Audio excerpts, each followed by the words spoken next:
Hello and welcome back to Now Read This, the Book of Three by Lloyd Alexander, the Chronicles of Prydain, Book 1, the Book of Three, Chapter 9, Fflewddur Fflam. Taran's sword leapt out. The man in the cloak hurriedly dropped Melangar's bridle and darted behind a tree. Taran swung the blade. Pieces of bark sprayed the air. While the stranger ducked back and forth, Taran slashed and thrust, hacking wildly at the bushes and branches. "You're not Gwydion!" he shouted. "Never claimed I was," the stranger shouted back. "If you think I'm Gwydion, you're dreadfully mistaken." "Come out of there," Taran ordered, thrusting again. "Certainly not while you're swinging that enormous... Here now, watch out! Great Bellin, I was safer in Arkren's dungeon." "Come out now, or you won't be able to," Taran shouted. He redoubled his attack, ripping furiously through the underbrush. "Truce! Truce!" called the stranger. "You can't smite an unarmed man." Eilonwy, who had been a few paces behind Taran, ran up and seized his arm. "Stop it!" she cried. "There's no way to treat a friend after I went all the bother of rescuing him." Taran shook off Eilonwy. "What treachery is this?" he shouted. "You left my companion to die! You've been with Arkren all along! I should have known it! You're no better than she is!" With a cry of anguish, he raised his sword. Eilonwy ran sobbing into the woods. Taran dropped the blade and stood with a bowed head. The stranger ventured from behind the tree. "Truce?" he inquired again. "Believe me, if I'd known I was going to cause all this trouble, I wouldn't have listened to that red-headed girl." Taran did not raise his head. The stranger took a few more cautious steps forward. "Humblest apologies for disappointing you," he said. "I'm awfully flattered you mistook me for Prince Gwydion. There's hardly any resemblance, except possibly a certain air of—" "I do not know who you are," Taran said bitterly. "I do know that a brave man has bought your life for you." "I am Fflewddur Fflam, son of Godo," the stranger said, bowing deeply. "A bard of the harp at your service." "I have no need of bards," Taran said. "A harp will not bring my companion to life." "Lord Gwydion is dead?" Fflewddur Fflam asked. "Those are sorrowful tidings. He is a kinsman, and I owe allegiance to the House of Dorn. But why do you blame his death on me? If Gwydion has bought my life, at least tell me how, and I shall mourn with you." "Go your way," said Taran. "It is no fault of yours. I trusted Gwydion's life to a traitor and a liar. My own life should be forfeit." "Those are hard words to apply to a winsome lass," said the bard, "especially one who isn't here to defend herself." "I want no explanation from her," he said. "There is nothing she can tell me. She can lose herself in the forest for all I care." "If she's as much of a traitor and a liar as you say," Fflewddur remarked, "then you're letting her off easily. You may not want her explanation, but I'm quite sure Gwydion would. Allow me to suggest you go and find her before she strays too far." Taran nodded. "Yes," he said coldly, "Gwydion shall have justice." He turned on his heel and walked towards the trees. Eilonwy had gone no far distance. He could see the glow of the sphere a few paces ahead, where the girl sat on a boulder in a clearing. She looked small and thin. Her head was pressed into her hands, and her shoulders shook. "Now you've made me cry," she burst out as Taran approached. "I hate crying. It makes my nose feel like a melted icicle. You've hurt my feelings, you stupid assistant pigkeeper, and for all something that's your own fault to begin with." Taran was so taken aback that he began to stammer. "Yes," cried Eilonwy, "it's every bit your fault. You were so closed-mouthed about the man you wanted me to rescue, and you kept talking about your friend in the other cell. Very well, I rescued whoever it was in the other cell." "You didn't tell me there was anyone else in the dungeon." "There wasn't," Eilonwy insisted. "Fflewddur Fflam, or whatever he calls himself, was the only one." "Then where is my companion?" Taran demanded. "Where is Gwydion?" "I don't know," Eilonwy said. "He wasn't in Arkren's dungeon, that's sure. What's more, he never was." Taran realized the girl was speaking the truth. As his memory returned, he recalled that Gwydion had been with him only briefly. He had not seen the guards put him in a cell. Taran had only guessed at that. What could she have done with him? "I haven't any idea in the world," Eilonwy said, and sniffed. "She could have brought him to her chambers, or locked him in the tower. There's a dozen places she could have hidden him. All you needed to say was, 'Go and rescue a man named Gwydion,' and I would have found him. But no, you had to be so clever about it and keep everything to yourself." Taran's heart sank. I must go back to the castle and find him. Will you show me where Acren might have imprisoned him? There's nothing left of the castle, said Eilonwy. Besides, I'm not sure I'm going to help you any more at all after the way you've behaved and calling me those horrid names. That's like putting caterpillars in somebody's hair. She tossed her head and put her chin in the air and refused to look at him.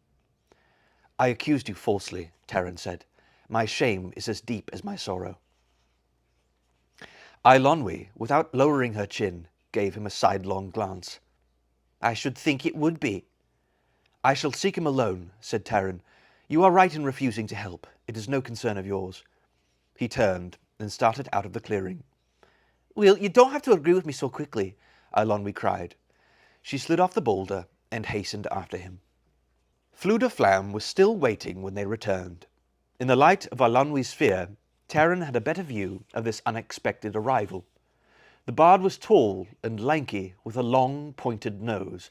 His great shock of bright yellow hair burst out in all directions, like a ragged sun.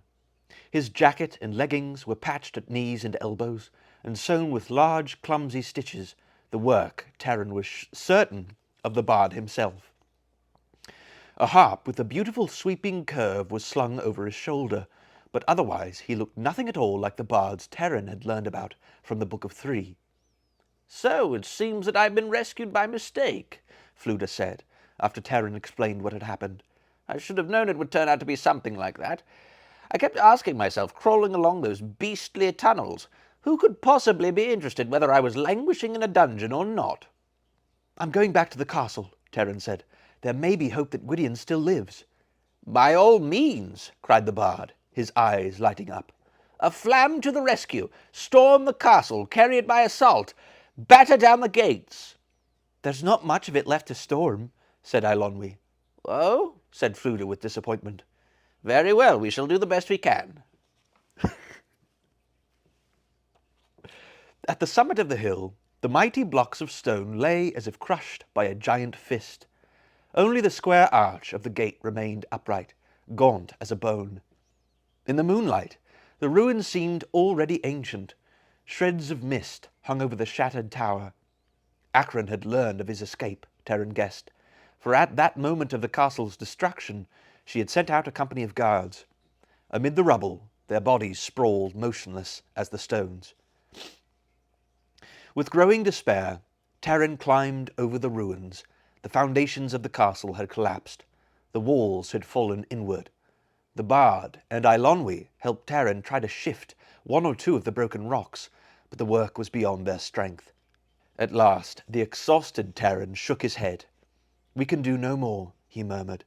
This shall stand as Gwydion's burial mound. He stood a moment, looking silently over the desolation, then turned away. Fflewddur suggested taking weapons from the bodies of the guards. He equipped himself with a dagger, sword, and spear. In addition to the blade she had taken from the barrow, Eilonwy carried a slim dagger at her waist. Taran collected as many bows and quivers of arrows as he could. The group was now lightly but effectively armed. With heavy hearts, the little band made their way down the slope. Mellingar followed docilely, her head bowed, as if she understood that she would not see her master again. I must leave this place, Taran cried. I am impatient to be gone from here. Spiral Castle has brought me only grief. I have no wish to see it again. Taran is so dramatic. What has it brought the rest of us? Eilonwy asked.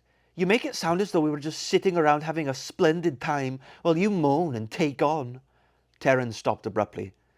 I'm sorry, he said. I didn't mean it that way. Furthermore, said Eilonwy, you're mistaken if you think I'm going to go marching through the woods in the middle of the night. And I, put in Fflewddur, I don't mind telling you I'm so tired I could sleep on Acren's doorstep. We all need rest, Taran said, but I don't trust Acren, alive or dead. We still know nothing of the Cauldron-born. If they escape, they might be looking for us right now. No matter how tired we are, it would be foolhardy to stay this close. Eilonwy and Fflewddur agreed to continue on for a little distance. After a time, they found a spot well protected by trees and flung themselves wearily to the turf. Taran unsaddled Mellingar, thankful the girl had thought to bring along Gwydion's gear.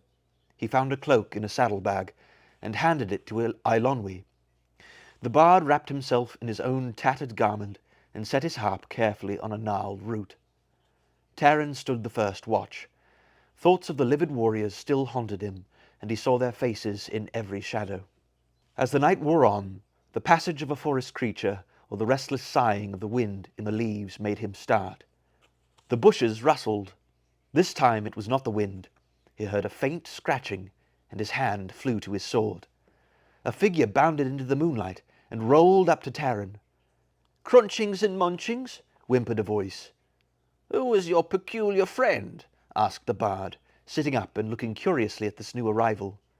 "For an assistant pig-keeper," remarked Eilonwy. "You do keep strange company. Where did you find it, and what is it? I've never seen anything like that in my life."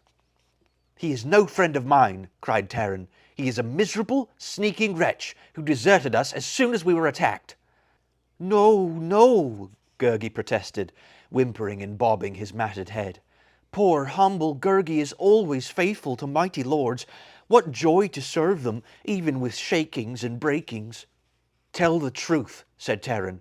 "You ran off when we needed you most." "Slashings and gashings are for noble lords, not for poor, weak Gurgi. Oh, fearsome whistlings of blades! Gurgi ran to look for help, mighty lord."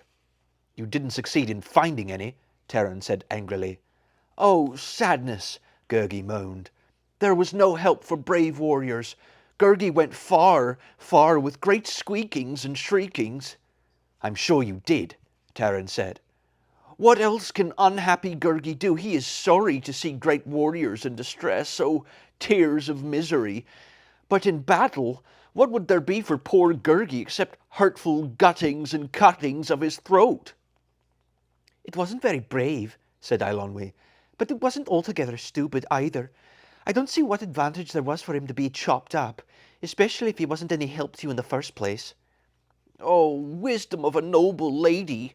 Gurgi cried, throwing himself at Eilonwy's feet. "If Gurgi had not gone seeking help, he would not be here to serve you now. But he is here. Yes, yes, faithful Gurgi returns to beatings and bruisings from the terrifying warrior." "Just keep out of my sight," Taran said, "or you really will have something to complain about." Gurgi snuffled. "Gurgi hastens to obey, mighty lord. He will say no more, not even whisperings of what he saw. No, he will not disturb the sleepings of powerful heroes. See how he leaves, with tearful farewells."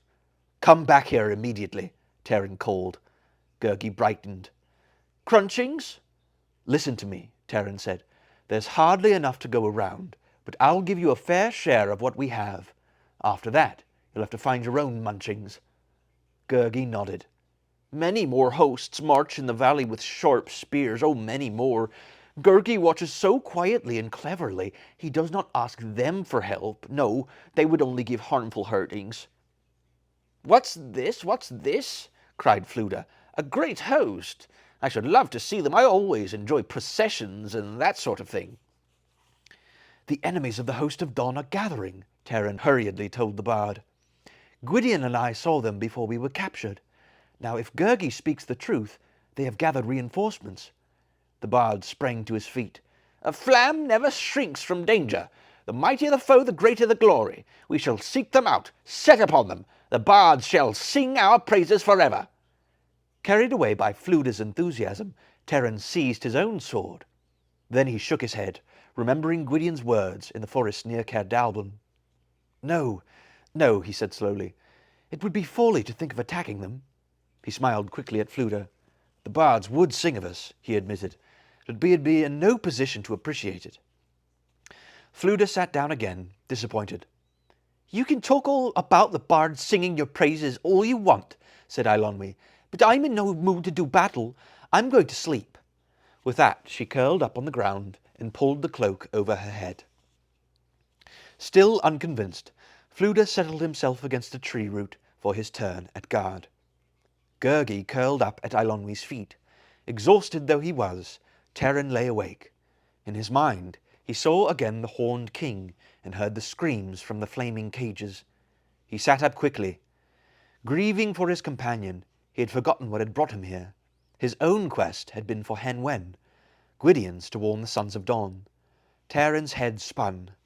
With his companion surely dead, should he now try to make his way to Caer Dathil? What then would become of Hen Wen? Everything had ceased to be simple.